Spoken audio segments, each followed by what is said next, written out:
porque de alguna forma define una actitud, diríamos, preconcebida sobre algo que tú quieres manipular. Yo creo que el trabajo de un artista tiene que ser lo más sincero posible, lo más directo posible, y ahí yo creo que el único lenguaje que hay es decir lo que sientes, con la libertad que te da de decir lo que sientes, con el riesgo que te da de decir lo que sientes, como tú decías antes. Y cuando yo digo que me voy es porque es una decisión que tengo clara, que ha ido naciendo tranquilamente, no es una ruptura, no es que esté harta ni nada, sino sencillamente creo que hay un ciclo que está terminando y yo quiero empezar otro ciclo nuevo, ¿no? ¿Por qué retirarse cuando se sigue teniendo un poder de convocatoria como tiene usted? Porque yo creo que es mejor irte cuando la gente todavía tiene ganas de verte, que no irte cuando ya la gente no tiene ganas de verte y ni siquiera se da cuenta de que te has ido. Yo creo que es una profesión que tiene tanta fuerza emocional, tanta empatía, o sea, te convulsiona mucho, ¿no? En cuanto a la dinámica de relación público-artista, estás siempre, diríamos, al límite, ¿no? Que diluirla me daba pena, o sea, como decir, bueno, me voy como diluyendo, ¿no? Eso me daba, es como si tú haces un concierto y terminas en un fade out. En vez de terminar con una canción, tú dices, no, yo me voy en fade out al camerino. Entonces no me parecía que era una manera ni siquiera digna de hacerlo. Entonces yo pensé que lo mejor era hacer una gira de despedida, donde incluso vas contando por qué te vas, por qué crees que un ser humano tiene... hay vida detrás de un escenario, hay vida después de un aplauso. La vida son muchas más cosas. Y uno era de una forma de ser antes de subirse a un escenario, y quiero recuperar a esa persona que soy, pero con todo el equipaje que llevo y que esta profesión me ha permitido aprender y desarrollar. Y bueno, pues darme un poco la oportunidad de vivir otra vida que no tiene por qué ser menos. Yo creo que puede ser muy interesante. Como ejercicio personal me parece muy interesante y muy sano también. Es decir, yo no voy a ir a un sitio donde mi cartel va a estar ahí puesto, donde la gente tiene la sensación de que yo soy algo intangible, un mito, un extraterrestre. No, voy a ir a pie como van todas las personas, como voy cuando no estoy en un escenario.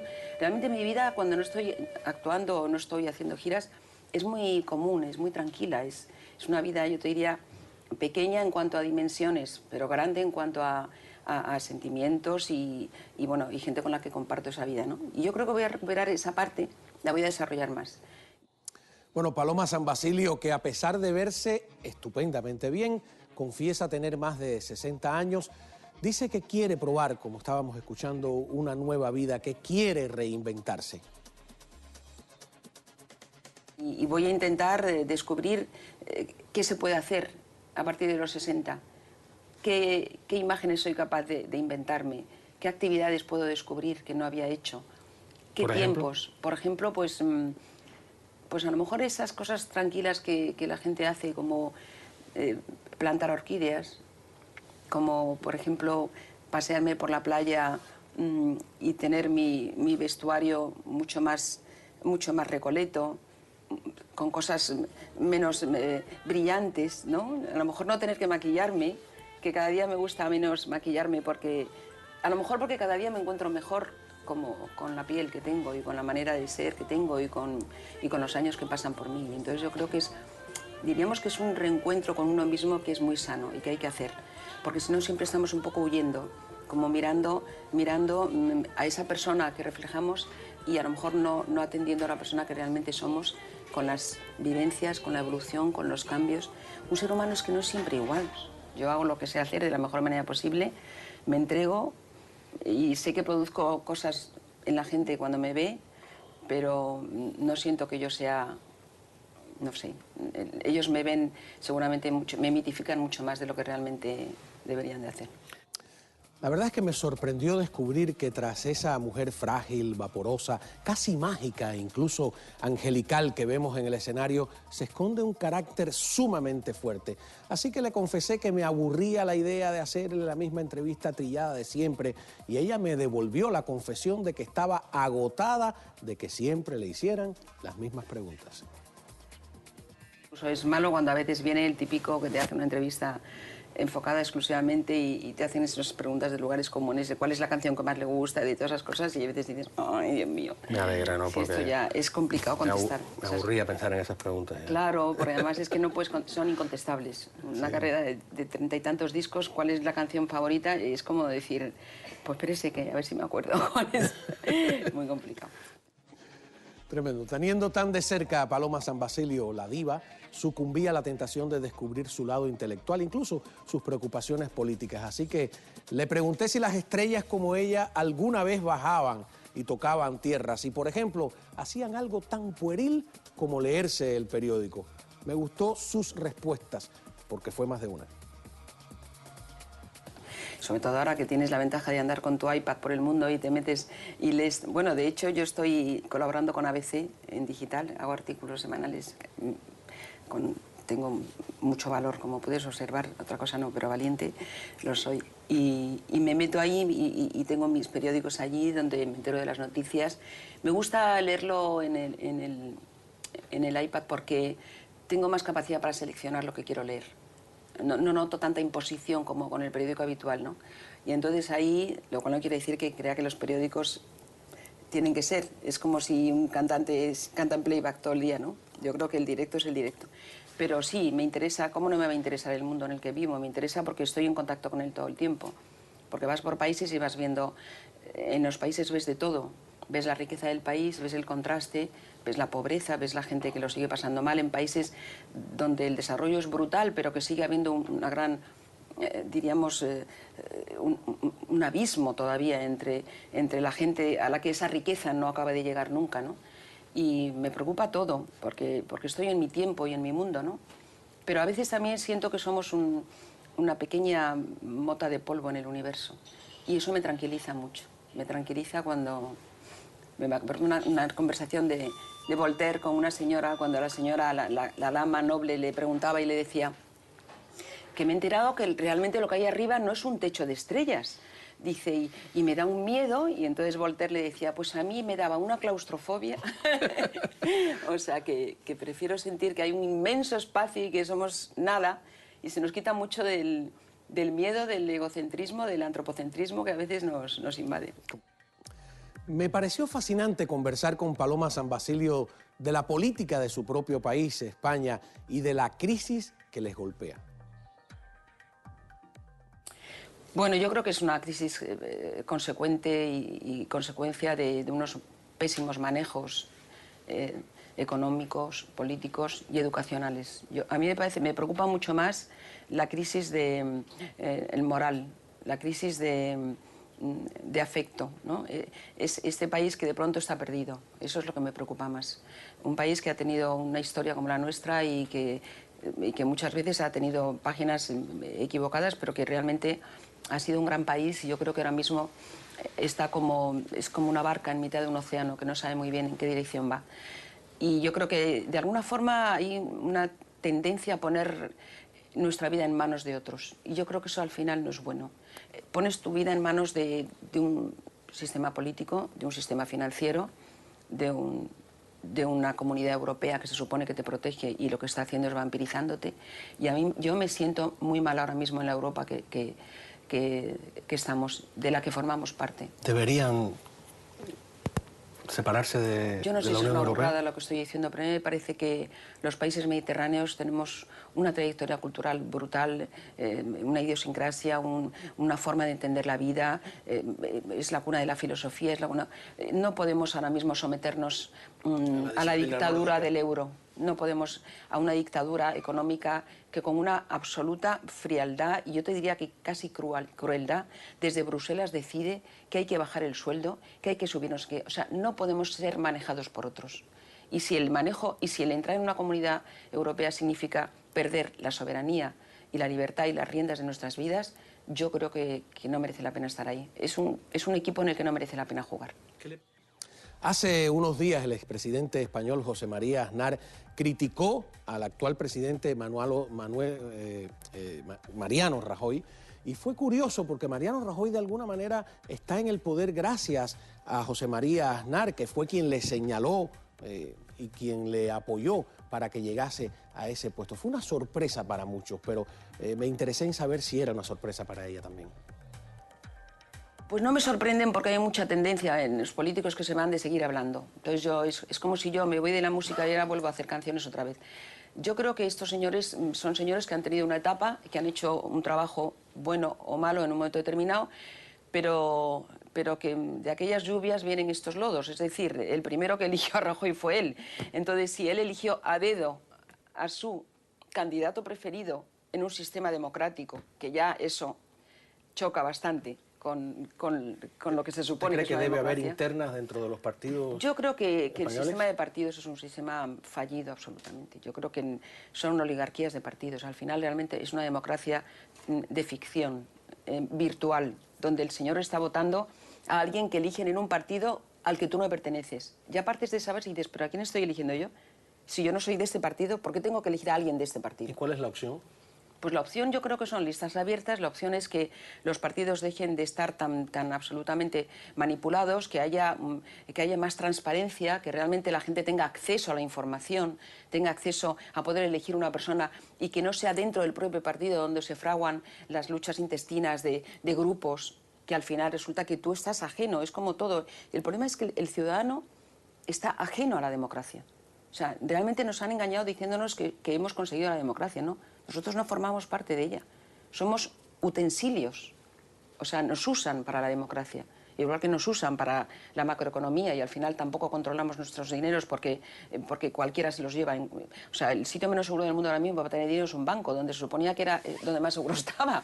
Pues la gente está volviendo a querer meter su dinero debajo de la cama. O sea, realmente es un sistema muy perverso y yo creo que el hombre de la calle está atrapado en un sistema perverso, ¿no? Sobre ese sistema perverso, sobre la democracia, hablo dentro de unos segundos también con ella. Paloma viene de hacer una tremenda gira por Latinoamérica, un continente que año tras año pues se rinde a sus pies, abarrota sus teatros, pero yo tenía curiosidad por saber si estos artistas que llegan a estos países donde hay tantos problemas sencillamente se presentan en los teatros y se van como si nada, o si tienen alguna sensibilidad realmente para entender lo que viven esos países, las crisis que están rodeando todo este mundo de oropel. Por lo tanto, empezamos a hablar por Venezuela. No me parece que sea una opción ni equilibrada ni equitativa, no sé, me parece que es más, que son más unos fuegos artificiales. Me parece que evidentemente muchos países sufren el hecho de que durante muchos años los políticos de turno realmente han hecho un trabajo muy partidario de las gentes que tenían el poder y la economía, de espaldas absolutamente al pueblo. O sea, yo he visto en muchos países cómo había fortunas que crecían de una manera exorbitada y en cambio el pueblo no tenía ni para comer. Y evidentemente la política tendría que encargarse de regular eso, de transversar un poco la economía. Y no lo ha hecho. Entonces, cuando no se hace una y otra vez, aparece alguien que decide que hay un hueco ahí. Un Mesías. Y que puede repartir algo de dinero en los que nunca han tenido nada y a los que nunca nadie ha mirado. O sea que realmente es un caldo de cultivo para todo esto, ¿no? Pero siguen siendo regímenes totalitarios, siguen siendo regímenes en donde no se respetan los derechos individuales, donde se censura a los que no opinan de la misma manera, donde se utiliza mucho la propaganda de una forma que no tiene mucha ética para mí. Pero bueno, eso también nos pasa con las elecciones en nuestros países súper mega desarrollados, y las elecciones a veces no son tan limpias como deberían de ser, ni las campañas políticas son tan honestas. O sea, vivimos un poco, de alguna forma, el engaño. Nos dejamos engañar con mucha facilidad. Bueno, Paloma cada minuto demuestra estar muy al tanto de todo y además tener opiniones concretas sobre las realidades que le salen al paso, porque no hay nada más decepcionante que esos artistas descafeinados que no parecen nunca tener una opinión de nada, porque en el fondo lo que tienen es miedo a perder el público y quieren quedar bien con Dios y con el diablo. Paloma San Basilio demostró que no pertenece a esa camada. Estando en Miami, hablamos por supuesto de Cuba y ella dijo lo suyo sin ningún rodeo. Yo soy un pájaro y a mí es muy difícil meterme en una jaula. Entonces yo ya me encargo de que no haya ninguna puertecita en la que yo me pueda meter. y que luego puedan cerrármela. Yo creo que yo respeto enormemente a los países, respeto su soberanía. Creo que no es tampoco bueno que tú estés interfiriendo u opinando sobre cómo un país decide desarrollar su futuro o su presente. Son elecciones individuales. Cada país es como es. ¿Usted cree que en Cuba el pueblo eligió? Es lo que te quiero decir. Yo creo que hay muchas formas de elegir o de no elegir. Pero incluso la no elección es una elección para ellos, que yo tengo que respetar. Yo no, cualquiera que me conoce sabe que pero en Cuba no creo en las dictaduras. No hay elecciones hace 50 claro, no hay años. elecciones, pero evidentemente hay un solo partido. Hay muchos países donde hay dictaduras y la gente se levanta de las dictaduras y sale fuera de las dictaduras. Entonces, ¿por qué en Cuba no? Pues posiblemente porque hay mucha gente que piensa que el régimen es el régimen perfecto y el régimen ideal. Yo no puedo ir en contra de eso. Eso se podría haber dicho también del franquismo. Franco murió en la cama. Absolutamente. ¿Usted cree que Franco murió en la cama porque los españoles querían esa dictadura? Yo creo que evidentemente cuando la dictadura se acepta es porque hay un cierto conformismo por parte de la población. A mí me horrorizan los regímenes totalitarios. O sea, me parece que no son de recibo, que no están justificados. Yo creo que tú no puedes imponer a la gente una forma de vida, una forma de comer, una forma de amar, una forma de sentir. Bajo, diríamos, la capa del proteccionismo, del paternalismo, del cultura para todos, del medicina para todos. Yo creo que no hay ninguna excusa para que la gente no tenga libertad, sinceramente. Pero sospecha que hay algo de complacencia cuando se extienden a lo largo del tiempo. Yo creo que hay una cierta aceptación. O sea, yo conozco a mucha gente de Cuba y mucha gente que está de acuerdo con lo que tienen, porque también hay otra cosa, es el tema de la educación. En mi país hay gente que está de acuerdo con los abertzales y gente que está de acuerdo. Y tú dices, bueno, ¿cómo se puede estar de acuerdo con un grupo terrorista de origen incierto cuando nunca en la vida el País Vasco fue un país, sino dependió del Reino de Aragón? O sea, incluso la historia la tergiversan para justificar. Y hay gente que sigue eso y se lo cree, porque hay unas escuelas donde les están enseñando que eso es verdad.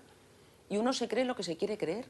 Entonces, me parece que no es justo jugar con esa capacidad de la gente para creer en algo. Me parece que es una manipulación del pensamiento. Y los dictadores son expertos en manipular el pensamiento. Entonces, yo, sinceramente, soy feliz en Miami cuando veo a la gente libre, que piensa, que decide, que vota. Y como, lógicamente, soy una persona que amo a la gente y amo a los pueblos, me parece que todos los pueblos se merecen eso.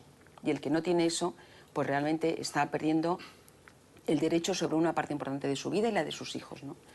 Y yo espero que esas cosas pues vayan cambiando y vayan mejorando, pero siempre te lo digo desde el respeto que tengo por lo que cada país decide hacer consigo mismo. Evidentemente tienes mucha razón, hay veces que la capacidad de decisión es mínima, pero yo he visto mucha gente que ha salido afuera, ¿entiendes? Y yo creo que eso también hay que dar la opción al país de que decida y de que esté convencido de lo que hace. Yo creo que hay muchos países que realmente es que tampoco han recibido otra información. A veces no tienen ni siquiera opción de saber si les gusta eso o no les gusta, porque nadie les está dando la opción. Qué interesante escuchar a Paloma San Basilio hablando de otros temas con sus propios criterios. Cuando regresemos, hay mucho más de esta conversación y le voy a hacer la más importante de todas las preguntas, que la guardé para el final. Regresamos